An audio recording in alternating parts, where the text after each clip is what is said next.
A couple of years ago, I scratch built this sci-fi ship for a promotional video that the team behind the Mothership RPG hired me to make, and I wanted to give you guys a quick behind the scenes of that process, showing how I made this.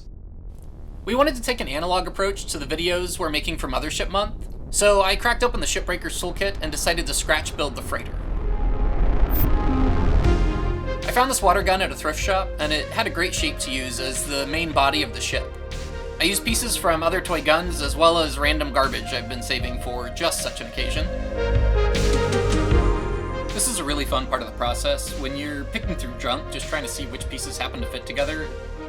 I had to pretty heavily modify everything so that it would approximate the dimensions of the original design as well as fit together.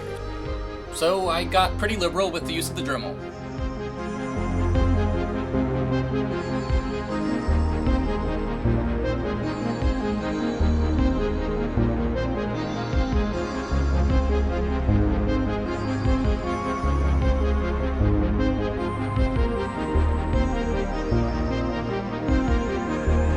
It's always so satisfying to see a ship start to take form.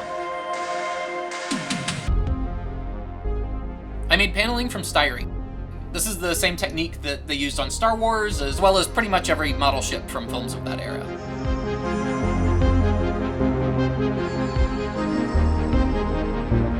I harvested some greeblies from random sprues.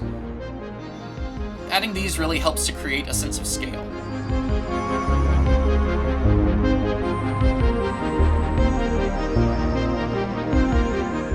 At this point, the ship is built, but it still looks like a bunch of trash glued together.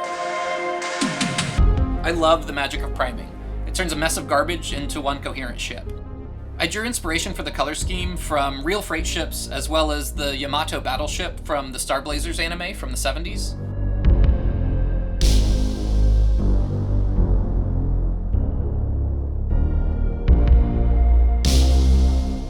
Since the final ship is going to be weathered, this base coat really doesn't need to be perfect. In fact, texture and irregularity both help make the ship feel more real and lived in, as opposed to a pristine model. I wanted the ship to look beat up and weathered, so I added a lot of chips in the paint. First, using a lighter color for the smaller chips, then following that with a dark brown where the chipping is deeper.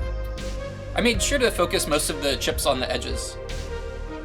Then finally, I added a touch of silver where the paint would have completely worn off. I covered the whole ship in a dirty brown wash. This really helps pull out the details and adds a whole lot of character, as well as brings the whole paint job together. I was careful to remove the excess from the large flat areas so that it wouldn't pool, which sort of ruins the effect. My final touch was adding a good amount of rust. And here's how it turned out.